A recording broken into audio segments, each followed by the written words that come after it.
Je reconnais que sans le respect des lois régissant tout ce qui vit, tout ce qui est organisé, tout ce qui existe, que ce soit dans la nature ou dans les activités humaines, sans la loi, c'est le désordre et le malheur. Dieu, qui est bon et sage, n'aurait pas créé l'univers et l'homme sans avoir en même temps promulgué sa loi pour le bien de tous. C'est ce qu'il a fait, et je peux vous assurer que sa loi, comme tout ce qui est de lui, est parfaite. Les principes établis par les 10 commandements sont d'une perfection absolue parce qu'ils sont divins. Il n'en est pas de même des lois issues des pensées imparfaites des hommes. L'homme étant imparfait, ne possédant pas de par sa nature le discernement spirituel nécessaire, comment a-t-il pu connaître ces 10 commandements? Par une révélation directe de Dieu. Le livre de l'Exode nous raconte que le peuple de Dieu, maintenu en servitude dans l'Égypte antique, avait été délivré par Moïse, qui le conduisit à travers le désert vers la terre promise. Devant la montagne du Sinaï, le peuple assista à un spectacle terrifiant. Au milieu du bruit de tonnerre et le son d'une trompette surhumaine, parmi les éclairs et les flammes sorties de la montagne fumante, Dieu promulgua sa loi par le truchement de Moïse. Les 10 commandements sont consignés par ce dernier dans la Bible. Lisez s'il vous plaît le premier et le deuxième commandement. Je suis l'Éternel ton Dieu, qui t'ai fait sortir du pays d'Égypte, de la maison de servitude. Tu n'auras pas d'autre Dieu devant ma face. Tu ne te feras point d'image taillée, ni de représentation quelconque des choses qui sont en haut dans les cieux, qui sont en bas sur la terre, et qui sont dans les eaux plus bas que la terre. Tu ne te prosterneras point devant elles, et tu ne les serviras point. Je suis l'Éternel ton Dieu. Remarquez que la Bible ne prend pas la peine de prouver l'existence de Dieu. Elle l'affirme. C'est un fait acquis. Il y a un Dieu. Il est inutile et superflu de prouver en plein jour par un temps ensoleillé que le soleil existe. Le premier verset de la Bible déclare « Au commencement, Dieu créa ». L'existence de Dieu ne se prouve pas, mais Dieu se laisse trouver par ceux qui le cherchent de tout leur cœur. La Bible, la parole de Dieu, affirme l'existence, la réalité de Dieu. Si l'homme est assez humble pour y croire, alors Dieu se révélera à lui et lui dira « Je suis l'Éternel ton Dieu ». Ton Dieu, un Dieu personnel, impliquant des relations personnelles, pas un Dieu abstrait, lointain, indifférent, mais pas un concept non plus, pas un concept philosophique. Une personne, Dieu est une personne, je suis ton Dieu. Je suis l'Éternel ton Dieu, qui t'ai fait sortir du pays d'Égypte, de la maison de servitude. De quelle servitude s'agit-il? Avant que Moïse les eût délivrés, les Hébreux étaient les esclaves des Égyptiens. Mais il y avait, comme il y a aujourd'hui, une servitude plus terrible que la servitude physique ou morale. C'est la servitude spirituelle, celle des superstitions, de l'idolâtrie. N'oubliez pas que, vivant durant des générations en esclavage en Égypte, les Hébreux étaient plus ou moins contaminés par le paganisme ambiant. Culte offert à Horus, le soleil levant, à Isis, la lune, à Osiris, le dieu du Nil, des sacrifices sanglants de jeunes gens et jeunes filles, etc. D'autre part, les sages de l'antique Égypte croyaient tout bonnement que l'homme avait été engendré du limon du Nil par la chaleur du soleil. Je crois savoir qu'il n'y avait pas que les Égyptiens et d'autres peuples réputés païens pour servir des divinités autres que le Dieu éternel. Le peuple de Dieu lui-même n'est-il pas tombé dans l'idolâtrie à maintes reprises, ayant un Dieu et le vrai? Pourquoi ces gens voulaient-ils encore autre chose? Quand leur vraie foi est affadie ou quand elle est mal affermie, les hommes cèdent aux besoins de l'image et de la statue, de quelque chose de tangible, de concret. Et puis leur tendance naturelle est de vouloir voir, palper, toucher Dieu. De par leur nature, ils étaient corrompus, désirant avant tout ce qui est matériel, charnel. Et quand la nature, la chair, la matière, ou appelez-le comme vous voulez, prend le dessus, c'est l'idolâtrie, l'adoration de la matière, morte ou vivante, l'adoration de la statue, de l'animal ou de l'homme. Lisez, s'il vous plaît, dans la Bible, ce que fit le peuple de Dieu pendant le temps que Moïse se trouvait au mont Sinaï pour recevoir la loi. Le peuple, voyant que Moïse tardait à descendre de la montagne, s'assembla autour d'Aaron et lui dit « Allons, fais-nous un Dieu qui marche devant nous, car ce Moïse, cet homme qui nous a fait sortir du pays d'Égypte, nous ne savons pas ce qu'il est devenu. » Aaron leur dit « Ôtez les anneaux d'or qui sont aux oreilles de vos femmes, de vos fils et de vos filles, et apportez-les-moi. » Et tous ôtèrent les anneaux d'or qui étaient à leurs oreilles, et ils les apportèrent à Aaron.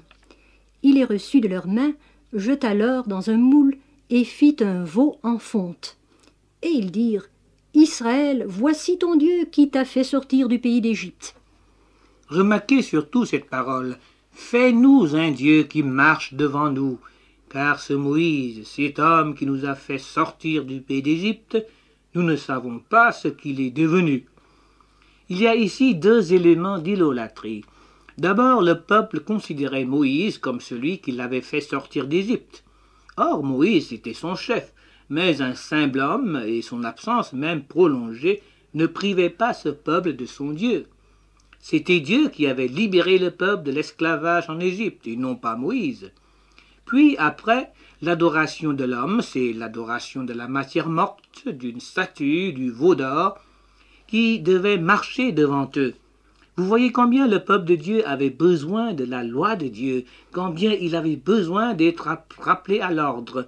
Ce cas précis a été suivi de beaucoup d'autres à travers les siècles, si bien que les chrétiens eux-mêmes n'ont pas toujours repoussé l'idolâtrie.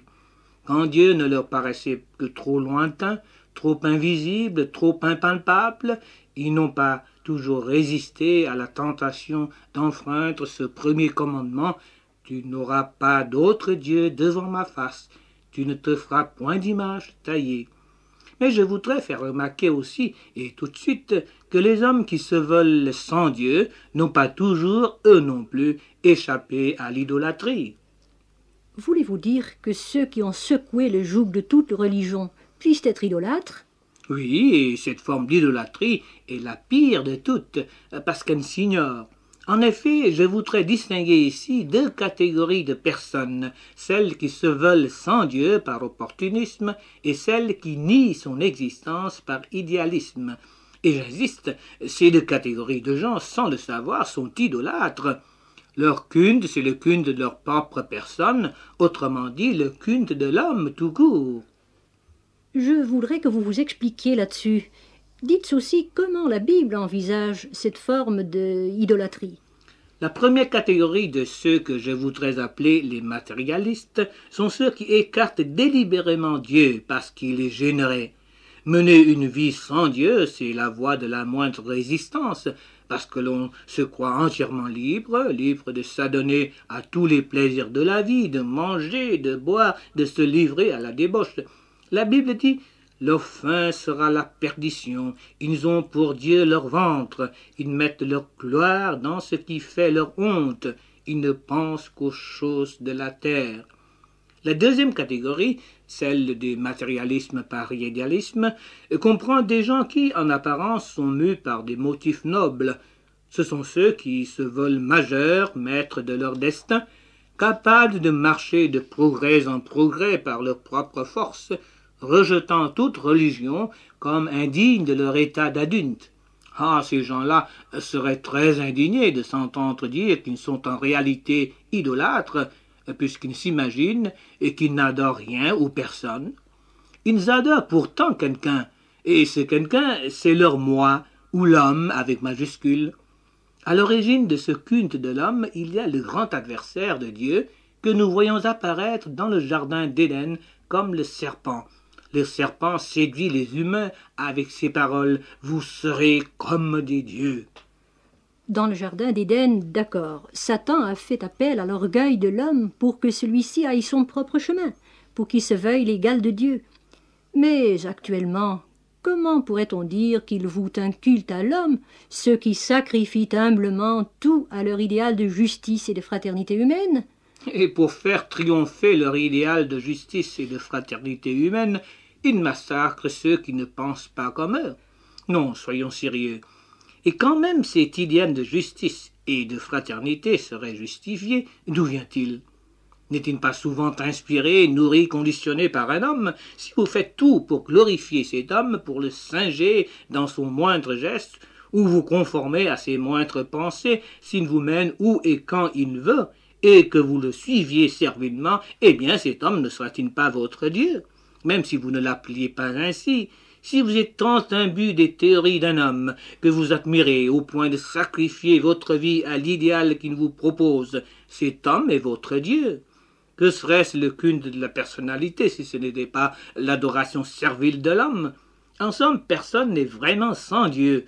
Ou bien l'on adore le vrai Dieu, comme Dieu lui-même l'ordonne dans le premier commandement, ou bien d'autres dieux sont adorés et servis, des statues, des images taillées peut-être, mais aussi le Dieu du moi, l'homme avec majuscule. Heureux le peuple dont l'Éternel est le Dieu. Heureux celui, celle qui peut dire « L'Éternel est mon Dieu ». Cher auditeur, quel est votre Dieu? Obéissez-vous au premier commandement et n'avez-vous pas d'autre Dieu devant la face du Dieu éternel, créateur des cieux et de la terre? La Bible dit « Ils n'ont point d'intelligence, ceux qui portent leur idole de bois et qui invoquent un Dieu incapable de sauver. Qui a prédit ces choses dès le commencement et depuis longtemps les a annoncées? N'est-ce pas moi l'Éternel? Il n'y a point d'autre Dieu que moi. Je suis le seul Dieu juste et qui sauve. Tournez-vous vers moi et vous serez sauvés. » Aujourd'hui, chers auditeurs, renoncez à vos idoles pour vous tourner vers le Dieu véritable qui veut vous sauver. La Bible vous dit qu'il vous a donné l'intelligence pour connaître le véritable, son Fils Jésus-Christ, qui est le Dieu véritable et la vie éternelle.